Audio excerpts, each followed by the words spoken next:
राम राम दोस्तों अब हम एनालिसिस करेंगे बैंक निफ्टी का। बैंक निफ्टी में क्या प्राइस एक्शन बन रहा है, मार्केट के स्ट्रक्चर को देखने की कोशिश करेंगे, लॉजिक भी समझने की कोशिश करेंगे कि लास्ट ट्रेड के पीछे क्या लॉजिक था, किस तरीके से हम मार्केट को देख सकते थे। पूरे सिनेरियो को समझेंगे। 1 वीक के टाइम फ्रेम पे भी हम एनालिसिस करेंगे कि इस वीक क्या हुआ, क्या प्राइस एक्शन बन रहा है। एक बड़े टाइम फ्रेम पे हम उस चीज को भी ऑब्जर्व करेंगे। तो अगर आप कुछ इंटरेस्टिंग सीखना चाहते हैं तो वीडियो के साथ बने रहिएगा। वीडियो को लाइक कीजिएगा, कमेंट करके मुझे बताना कि आपको एनालिसिस कैसे लग रहे हैं। नए हो सब्सक्राइब करना और बेल आइकन प्रेस करना, जिससे आपको आने वाली वीडियोस की नोटिफिकेशन मिल सकेंगे। आइए अब सिनेरियो को समझते हैं। पहले हम सीधे आ जाते हैं 1 वीक के टाइम फ्रेम पे। 1 वीक के टाइम फ्रेम पे कुछ इंटरेस्टिंग चीजें हमें नजर आ रही है। जैसे एक तो हमें 1 डे के टाइम फ्रेम पे भी इंटरेस्टिंग चीज नजर आ रही है, मैं आपके साथ डिस्कशन करूंगा, क्योंकि काइंड ऑफ इंगल्फ किया गया है। हालांकि पूरी तरीके से इंगल्फ नहीं कह सकते आप, कुछ पॉइंटों का 3-4 पॉइंटों का डिफरेंस है। लेकिन जो लास्ट स्ट्रॉन्ग ग्रीन कैंडल बनी थी तब मैंने आपके साथ डिस्कशन किया था कि ये एक इंपॉर्टेंट रेजिस्टेंस जोन के पास है। गैप फिलिंग पहले ही हो चुकी थी। निफ्टी 50 ने रिसेंटली गैप फिलिंग की है, लेकिन बैंक निफ्टी पहले ही गैप फिलिंग कर चुका था। हमने ये डिस्कशन पहले ही किया था, लेकिन एक रेजिस्टेंस जोन के पास में था। यहां पे मल्टीपल कैंडल ने रिजेक्शन लिया हुआ था, तो हम ये डिस्कस कर रहे थे। इस बात पे भी आएंगे, बाद में आएंगे, लेकिन पहले मैं आपको 1 वीक के टाइम फ्रेम पे भी कुछ इंटरेस्टिंग फैक्ट्स आपको समझाने की कोशिश करता हूं। लास्ट वीक की कैंडल को देखो, ग्रीन कैंडल बनी है। इस वीक की कैंडल को देखो, इस वीक की कैंडल ने, क्या आपको नहीं लगता कि पिछली कैंडल को ये ग्रीन है, ये रेड है, पूरी तरीके से इंगल्फ कर लिया है। भाई पहली चीज तो हमें यही नजर आ रही है कि इंगल्फिंग हो चुकी है, कहीं ना कहीं सेलर्स हावी है। पहली चीज हमें ये समझ में आ रही है। क्या बात सिर्फ यहीं पे खत्म हो जाती है? नहीं, ध्यान से इस कैंडल को देखो। इसमें सेलिंग भी आई है और बाइंग भी आई है। नीचे आपको लोअर शैडो दिखाई दे रही है, ऊपर आपको अपर शैडो दिखाई दे रही है। यानी कि इस जोन पे सेलर्स भी बैठा हुआ है और बायर्स भी बैठा हुआ है, और मार्केट कंफ्यूजिंग जोन पे है। सेलर्स चाह रहे हैं कि इस जोन से मार्केट नीचे जाए, बायर्स चाह रहे हैं कि इस जोन से ऊपर जाए। फिर से एक सवाल फिर से खड़ा हो जाता है, ऐसी क्या खास बात है इस जोन पे जो इन दोनों के बीच फाइट चलती हुई दिखाई दे रही है? वो खास बात हम काफी पहले से डिस्कस करते हुए आ रहे हैं और आज भी हम डिस्कस करेंगे। आज भी इसे हम समझने की कोशिश करेंगे, क्योंकि हमने डिस्कशन क्या किया था? हमने डिस्कशन ये किया था कि market higher high higher low, higher high higher low, higher high और ये हायर लो। फिर मार्केट ने यहां पे चीजें चेंज करी और यहां पे चीजें चेंज करी। मार्केट एक फॉर्मेशन में चल रहा था हायर हाई और हायर लो के, हायर हाई और हायर लो के। जब मार्केट ने ये नया हायर हाई बनाया था, उसके उसी दौरान निफ्टी 50 में एक लोअर लो बनाया गया, लेकिन यहां पे हायर लो ही बनाया गया। यानी कि जो पिछला हायर लो था उसका ब्रेकडाउन नहीं दिया गया था। तो बैंक निफ्टी ने नेगेटिव साइड प्राइस एक्शन को चेंज नहीं किया था, क्योंकि रूल ये कहता है कि जब तक आपको प्रीवियस हायर लो का ब्रेकडाउन मिलके नया लो नहीं मिल जाता और उसके बाद नया लोअर हाई नहीं मिल जाता, तब तक ट्रेंड चेंज नहीं होता। तो यहां पे नया लो हमें नहीं मिला था, मार्केट उसी प्रीवियस हायर लो पे सपोर्ट ले रहा था। यानी कि कहीं ना कहीं जो इंटरेस्टिंग पार्ट होने वाला था हमारा, वो 50,000 रोल प्ले कर रहा था कि 50,000 का अगर ब्रेकडाउन मिलके नीचे प्राइस एक्शन चेंज होने लग जाता या नीचे प्राइस सस्टेन होने लग जाता, तो हम कह देते कि मार्केट ने प्राइस एक्शन को चेंज कर दिया है, या नेगेटिविटी हमें स्ट्रॉन्ग दिखाई दे रही है। लेकिन मार्केट ने इसका उल्टा किया। मार्केट ने इस जोन पे सपोर्ट लेके एक बाउंस मारा, लेकिन बाउंस मार के मार्केट ने एक छोटी सी गलती कर दी। मार्केट ने नया हायर हाई नहीं बनाया। फिर से ध्यान से समझो, मार्केट ने नया हायर हाई नहीं बनाया, या फिर आप ये कह सकते हैं प्रीवियस जो हायर हाई बन रहा था उसी जोन से रिजेक्शन मिला और मार्केट में बेहतरीन सप्लाई आई। और सप्लाई आने के बाद आप इस कैंडल को देखोगे, उस वीक एक नेगेटिव काफी स्ट्रॉन्ग सिनेरियो हमें देखने को मिला और मार्केट ने 1 2 3 दिन को पूरी तरीके से इंगल्फ कर लिया एक ही स्टेप पे, और जो यहां पे जो गैप पेंडिंग था उस गैप को भी मार्केट ने फिल कर दिया, यानी कि स्ट्रॉन्ग नेगेटिव कैंडल दिखाई दे रही थी। लेकिन कुछ भी बन जाए भाई, हम तो प्राइस एक्शन पे फोकस करेंगे ना, हम इस स्ट्रॉन्ग नेगेटिव कैंडल पे फोकस नहीं करेंगे। हमारे लिए तो सिंपल सा है कि जब तक मार्केट अपने प्रीवियस हायर लो का ब्रेकडाउन नहीं देता, हमारे लिए प्राइस एक्शन चेंज नहीं होगा। ये कितना भी स्ट्रॉन्ग बनता रहे, हमें उससे कोई मतलब नहीं है। अब मान के चलो स्ट्रॉन्ग नेगेटिव कैंडल देख के काफी लोग सेलिंग करने लग गए होंगे, वो तो ट्रैप हो गए, यहां पे जाके मार्केट साइडवेज हो गया और अगर यहीं से सपोर्ट लेके बाउंस कर गया तो ये तो बुरी तरीके से ट्रैप हो गए। लेकिन जो प्राइस एक्शन पे फोकस करता है वो रिजल्ट पाता है, उसकी रिजल्ट पाने की पॉसिबिलिटी काफी बढ़ जाती है। तो यहां से हमने एक बात तो सीख ली। क्या सीख ली? हमने सीधे सीधे सीख लिया पहली चीज कि प्रीवियस हायर लो का ब्रेकडाउन नहीं मिला है। 50,000 एक important as a support role play करने वाला है, यानी कि अगर नेगेटिव मोमेंटम आया तो हमारे लिए ये एक इंपॉर्टेंट सपोर्ट एरिया है। पहली बात हमें अच्छे तरीके से समझ में आ गई। अब दूसरी बात समझते हैं। हमने ये डिस्कशन किया था, जो ये हायर हाई बना हुआ था, मार्केट ने इससे नीचे एक हाई बनाया, यानी कि ये प्रीवियस हायर हाई से नीचे था।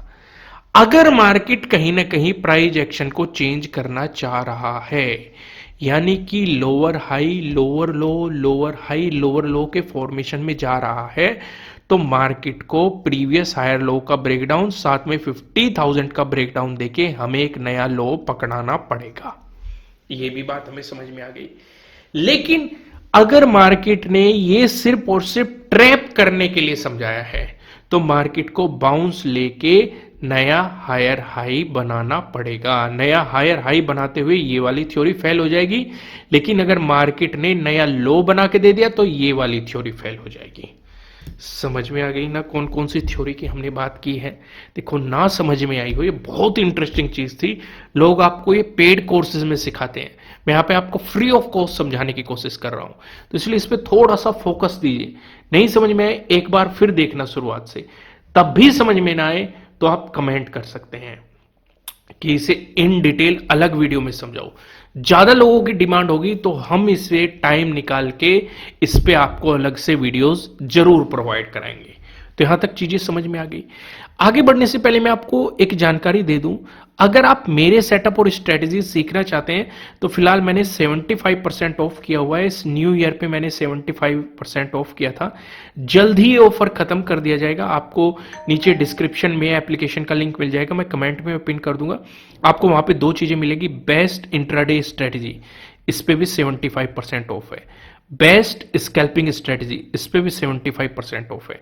दोनों में अलग अलग सेटअप और अलग अलग स्ट्रेटजी डिस्कस की गई है और प्रॉपर एग्जाम्पल के साथ डिस्कशन किए गए हैं कि आप एंट्री कैसे बना सकते हैं, स्टॉप लॉस आपको कैसे रखना चाहिए, टारगेट आपको कैसे डिसाइड करने चाहिए, रिस्क मैनेजमेंट क्या होता है, ट्रेडिंग साइकोलॉजी क्या होती है, काफी चीजें यहां पे एक्सप्लेन की गई है। इसलिए छुट्टियां भी है, आप छुट्टियों का भी फायदा उठा सकते हैं और अपनी लर्निंग को और भी ज्यादा बेहतर कर सकते हैं। जल्द ही मैं ये ऑफर खत्म कर दूंगा। अच्छे तरीके से आपको पूरा सिनेरियो समझ में आ गया। आइए डिस्कशन को आगे बढ़ाते हैं, वापस वहीं पे आते हैं। अब चलते हैं हम 1 डे के टाइम फ्रेम पे। लेकिन 1 डे के टाइम फ्रेम पे डिस्कशन करने से पहले क्या एक बार लॉजिक समझ लेते हैं। लॉजिक बहुत सिंपल था लास्ट ट्रेड के पीछे। ये आपका क्या है, प्रीवियस डे हाई, ठीक है। ये आपका क्या है, प्रीवियस डे क्लोजिंग। जब तक मार्केट प्रीवियस डे हाई का ब्रेकआउट नहीं देता तब तक पॉजिटिव सिनेरियो नहीं बन सकता है। क्या मार्केट वहां से रेजिस्टेंस की तरह एक्ट कर रहा है? बिल्कुल कर रहा है। क्या मार्केट प्रीवियस डे क्लोजिंग पे सपोर्ट ले रहा है? नहीं, ये प्रीवियस डे क्लोजिंग पे बिल्कुल भी सपोर्ट नहीं ले रहा है। और जो हमारा हायर हाई और हायर लो वाला फॉर्मेशन है, जब तक मार्केट अपने प्रीवियस हायर लो का ब्रेकडाउन नहीं देता तब तक हम यहां पे नेगेटिव साइड सिचुएशन नहीं करते। यहां पे मार्केट ने प्रीवियस डे हाई पे भी रेजिस्टेंस की तरह एक्ट किया है, प्रीवियस डे क्लोजिंग का ब्रेकडाउन दिया है, और जो ये ट्रेडिंग डे लो बना है इसका भी आपको ब्रेकडाउन दिया है, और साथ ही साथ प्रीवियस हायर लो का भी ब्रेकडाउन दिया है, और रिटेस्ट भी किया गया है। ये आपके लिए मार्केट ने सीधे सीधे मोमेंटम बना के दिया है। नीचे की तरफ आपके लिए इंपॉर्टेंट सपोर्ट था 51,281, और मार्केट के लिए इसका अगर ब्रेकडाउन मिलता है फिर आपके लिए इंपॉर्टेंट सपोर्ट था 51,000 राउंड लेवल है। मार्केट ने आपको दोनों ही चीजें अचीव करा के दी हुई है। एक बात और समझो, अगर मैं आपको अच्छे तरीके से पूरे सिनेरियो को समझाऊं, मार्केट ने एक नेगेटिव मोमेंटम दिखाया, फिर एक रिट्रेसमेंट प्लान किया, और ये जो मोमेंटम दिया है ये सबसे ज्यादा बेहतरीन अपॉर्चुनिटी होती है। क्यों होती है? क्योंकि मार्केट अगर ट्रेंड की ही डायरेक्शन में ट्रेड करता है तो वो क्विक मोमेंटम होता है जो आपके प्रीमियम में भी उछाल देता है और आपकी डायरेक्शन में आपकी चीजों को जल्दी अचीव करा के दे देता है। रेंज बनाई, ये सारी चीजें, चाहे ये रेंज का डिस्कशन हो, 4 पैटर्न है, ट्रेंगल वाले पैटर्न, ट्रेंड लाइन से मिलकर बना हुआ पैटर्न, पैरेलल पैटर्न, चाहे ये ट्रेडिंग डे लो का ब्रेकडाउन हो, चाहे ये प्रीवियस डे हाई से रिजेक्शन की बात हो, ये सारी चीजें, बल्कि इससे भी बहुत सारी चीजें, ये सारे मैंने बेस्ट इंट्राडे स्ट्रेटजीज में डिस्कस किए हुए हैं। उस पे भी 75% ऑफ चल रहा है। अगर आप मेरे सेटअप और स्ट्रेटजीज सीखना चाहते हैं तो आप जाके सीख सकते हैं, नीचे डिस्क्रिप्शन में लिंक है। आइए फिलहाल हम वन डे के टाइम फ्रेम पे चलते हैं और चीजों को समझने की कोशिश करते हैं। जैसे कि वन डे के टाइम फ्रेम पे 2 चीजें हुई है। पहली, इस एरिया से रिजेक्शन प्लान किया गया है, जो कि हम पहले ही डिस्कस कर रहे थे कि मार्केट यहां पे गैप पहले ही फिल कर चुका है। ये एक इंपॉर्टेंट रेजिस्टेंस एरिया है क्योंकि यहां पे मल्टीपल कैंडल ने रिजेक्शन लिया है, सिर्फ एक कैंडल ने नहीं। क्योंकि ये वाली रेड कैंडल देखो, इसने भी इसी एरिया से रिजेक्शन लिया है। पिछली ग्रीन कैंडल देखो, उसने भी इसी एरिया से रिजेक्शन लिया है। 2 होगी, तीसरी और चौथी ये कैंडल देखो, 4 कैंडल होगी, रिजेक्शन लिया है। और लास्ट डे वाली, लास्ट टू लास्ट डे वाली भी कैंडल देखो, दोनों ने इसी एरिया से रिजेक्शन लिया है। लगभग 6 to 7 कैंडल ने इस एरिया से रिजेक्शन लिया है। तो अगर मल्टीपल टाइम रिजेक्शन बन रही है तो हमारे लिए तो ये एक इंपॉर्टेंट रेजिस्टेंस एरिया है। पहली बात हमें अच्छे तरीके से समझ में आती है। दूसरी चीज जो हमें यहां पे समझ में आती है कि अगर मार्केट पॉजिटिव सिनेरियो दिखाएगा तो पहला जो इंपॉर्टेंट रेजिस्टेंस बन सकता है हमारे लिए, इसका डिस्कशन करने से पहले मैं आपको ये बता दूं, ये आपके लिए किसी भी तरह का ना तो कोई बाय रिकमेंडेशन है, ना ही कोई सेलिंग रिकमेंडेशन है। ये जस्ट एजुकेशनल पर्पज से बनाई गई एनालिसिस वीडियो है। इन्वेस्ट करने से पहले आपको अपनी रिसर्च करनी है, अपने इन्वेस्टर की सलाह लेनी है, क्योंकि प्रॉफिट भी आपका होगा, लॉस की जिम्मेदारी भी आपको अपने आप लेनी है। अगर मार्केट यहां पे पहला पॉजिटिव मोमेंटम दिखाता है तो पहला जो इंपॉर्टेंट रेजिस्टेंस बन सकता है 51,281। क्यों? क्योंकि फिबोनाची के अकॉर्डिंग 0.382 का एक इंपॉर्टेंट रेजिस्टेंस जोन है। इसका ब्रेकआउट मिलता है तो ये सेम वही रेजिस्टेंस जोन फिर से आ जाता है और यहीं पे आपका प्रीवियस डे हाई भी है। इसका ब्रेकआउट मिलता है तो आपके लिए 52,000 काफी इंपॉर्टेंट रेजिस्टेंस हो सकता है। लेकिन मार्केट में अगर हमें नेगेटिव सिनेरियो पे थोड़ा सा ज्यादा फोकस करेंगे, क्योंकि काफी न्यूज भी चल रही है चाइना से रिलेटेड या और बाकी चीजों से रिलेटेड, लेकिन मैं आपको हमेशा कहता हूं कि न्यूज बेस्ड ट्रेडिंग को आपको अवॉइड करके चलना चाहिए, क्योंकि वहां से बेहतर अपॉर्चुनिटीज नहीं निकल के आती है। लेकिन फिर भी हम नेगेटिव सिनेरियोज पे थोड़ा सा फोकस करने की कोशिश करते हैं। पहली चीज समझो, आपका प्रीवियस डे क्लोजिंग और प्रीवियस डे लो दोनों पास में ही है। ये आपका प्रीवियस डे क्लोजिंग है, प्रीवियस डे लो पास में है। दूसरी चीज समझो, 51,000 का राउंड लेवल भी आपका पास में ही है। क्या मैं एक बार टाइम फ्रेम चेंज कर दूं, तब आपको क्लियरिटी थोड़ी सी अच्छे तरीके से समझ में आएगी। ठीक है, अब ध्यान दो, ये क्या होगा आपका 51,000, ठीक है, राइट। ये क्या हो गया आपका प्रीवियस डे क्लोजिंग और ये क्या हो गया आपका प्रीवियस डे लो। प्राइस एक्शन क्या बन रहा है 15 मिनट के टाइम फ्रेम पे? पहले हायर हाई हायर लो वाला फॉर्मेशन बन रहा था, higher high higher low, higher high higher low, ये हायर हाई हायर लो, ये नया हायर हाई मार्केट ने बनाया और फिर मार्केट ने आपको एक नेगेटिव ट्रेंड दिखाया, लेकिन अपने प्रीवियस हायर लो का ब्रेकडाउन नहीं दिया, वहीं से बाउंस कर गया। ठीक है, फिर मार्केट वापस आता है, लेकिन मार्केट ने क्या बना दिया, एक नया लोअर हाई बना दिया, यानी कि हाई बनाया है लेकिन ये पिछले हाई से लो पे है, यानी कि कहीं ना कहीं ट्रेंड चेंज हो सकता है। फिर मार्केट ने फिर से बाउंस मारा और फिर से नया लोअर हाई बना दिया, यानी कि प्रीवियस हाई से नीचे एक लो बना दिया और फिर ब्रेकडाउन दे दिया, यानी कि जो प्रीवियस हायर लो था हमारा उसका ब्रेकडाउन दे दिया, यानी कि कहीं ना कहीं ट्रेंड को चेंज करने की मार्केट ने कोशिश की है। अब सिचुएशन क्या चल रही है, क्योंकि हमें नया लोअर लो मिल चुका है, अब सिचुएशन थोड़ा सा नेगेटिव सिनेरियो मार्केट में बना हुआ है, लोअर हाई लोअर लो। दोस्तों अगर आपको ये बातें फर्स्ट टाइम सीखने को मिल रही है, वीडियो को लाइक जरूर करना और मुझे कमेंट करके बताना कि आप फर्स्ट टाइम ये चीजें सीख रहे हैं कि नहीं, और सब्सक्राइब भी कर लेना चैनल को, जिससे आपको आने वाली वीडियोस के नोटिफिकेशन मिल सकेंगे। अब मार्केट ने ये ब्रेकडाउन दे दिया, लेकिन हम ये देख रहे हैं कि पास में 3 इंपॉर्टेंट चीजें और है, प्रीवियस डे लो, प्रीवियस डे क्लोजिंग और 51,000 का राउंड लेवल। अगर ये 51,000 से ऊपर प्राइस सस्टेन करने लगा और साथ के साथ जो प्रीवियस लोअर हाई है उसका ब्रेकआउट दे दे तो मार्केट में पॉजिटिव सिचुएशन आ सकती है, लेकिन पॉजिटिव सिनेरियो हमें अभी इतना स्ट्रांगली नहीं दिखाई दे रहा है जब तक कि मार्केट 51,281 का ब्रेकआउट देके प्राइस ऊपर सस्टेन न करने लग जाए। तब तक कहीं ना कहीं एक डर ही बना रहेगा कि मार्केट सिर्फ और सिर्फ स्टॉप लॉस खाने जा रहा है या फिर एक ट्रैप करने की कोशिश कर रहा है, वही सिचुएशन बनी रहेगी। लेकिन अगर इसका ब्रेकडाउन मिल जाता है तो 3 इंपॉर्टेंट लो से मार्केट नीचे रहेगा, बल्कि 4 चीजों से। पहली क्या रहेगी, 51,000 से नीचे प्राइस सस्टेन करने लगेगा। दूसरी चीज क्या रहेगी, प्रीवियस डे क्लोजिंग का भी ब्रेकडाउन मिल जाएगा। तीसरी क्या रहेगी, प्रीवियस डे लो का भी ब्रेकडाउन मिल जाएगा। और चौथी क्या रहेगी, नया लोअर लो बना देगा मार्केट। तो मार्केट कहीं ना कहीं एक नेगेटिव सिनेरियो में, जो लास्ट डे शुरुआत की है मार्केट ने 3rd को, उसी सिनेरियो में मार्केट आपको चलता हुआ दिखाई दे जाएगा। इस सिचुएशन पे जो 1 जनवरी का लो रहेगा ये आपके लिए एक इंपॉर्टेंट सपोर्ट बन जाएगा।